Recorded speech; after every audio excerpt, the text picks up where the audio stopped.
پاکستانی صوبے خیبر پختونخوا میں پولیس نے توہین مذہب کے الزام میں ایک شخص کو قتل کرنے والے ہجوم میں مبینہ طور پر شامل 23 افراد کو گرفتار کر لیا ہے۔ ان مشتبہ افراد پر کے پی کے ایک سیاحتی مقام مدین میں قتل اور ایک پولیس اسٹیشن جلانے کے الزامات عائد کیے گئے ہیں۔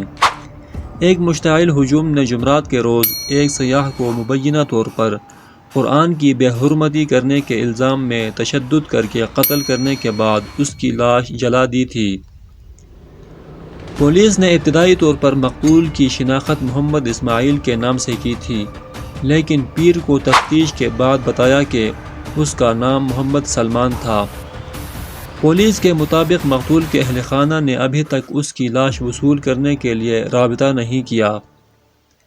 مقتول کا تعلق صوبہ پنجاب سے بتایا گیا ہے، تاہم اس صوبے کے پولیس کی جانب سے بھی ابھی تک کوئی سرکاری بیان سامنے نہیں آیا۔ سلمان کی والدہ کا البتہ ایک مختصر ویڈیو بیان میں کہنا تھا کہ ان کا بیٹا نشے کا عادی تھا اور انہیں مارتا تھا اور انہوں نے اس کے پرتشدد رویے کی وجہ سے اسے گھر سے نکال دیا تھا۔ ان کا مزید کہنا تھا کہ وہ مسلمان ہیں اور ان کا خاندان سلمان کے کسی غلط کام کرنے کے لیے ذمہ دار نہیں۔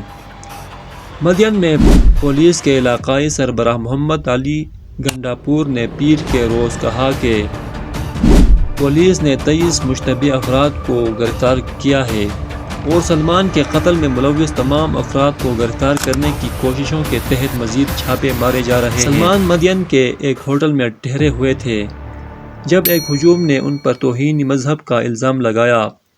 حکام کا کہنا ہے کہ انہیں جمعرات کو اس کے لیے حفاظتی تحویل میں لیا گیا تھا۔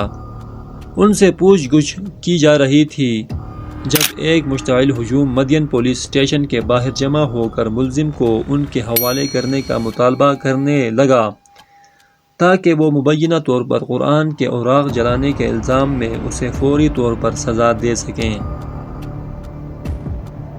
پولیس اور سرکاری حکام کے مطابق انہوں نے ہجوم کو یقین دلانے کی کوشش کی کہ اگر سلمان نے توہین مذہب کا ارتکاب کیا تو اسے مقدمے کا سامنا کرنا پڑے گا، لیکن مشتعل ہجوم نے یقین دہانی ماننے سے انکار کر دیا اور پولیس اسٹیشن پر حملہ کر دیا، جس سے کچھ پولیس اہلکار بھی زخمی ہوئے تھے۔ ہجوم نے اس شخص کو پولیس سے چھیننے کے بعد اسے سرعام قتل کر کے اس کی لاش جلا دی۔ پاکستان میں توہین مذہب کے الزامات کا عائد کیا جانا عام ہے۔ توہین مذہب کی ملکی قوانین کے تحت جو بھی شخص اسلام یا اسلامی مذہبی شخصیات کی توہین کا مرتکب پایا جائے اسے موت کی سزا سنائی جا سکتی ہے۔ تاہم حکام کی جانب سے توہین مذہب کے جرم میں سزائے موت پر عمل درآمد ہنوز نہیں ہوا، لیکن یہ الزامات فسادات کا باعث بن سکتے ہیں اور ہجوم کو تشدد پر اکسا سکتے ہیں۔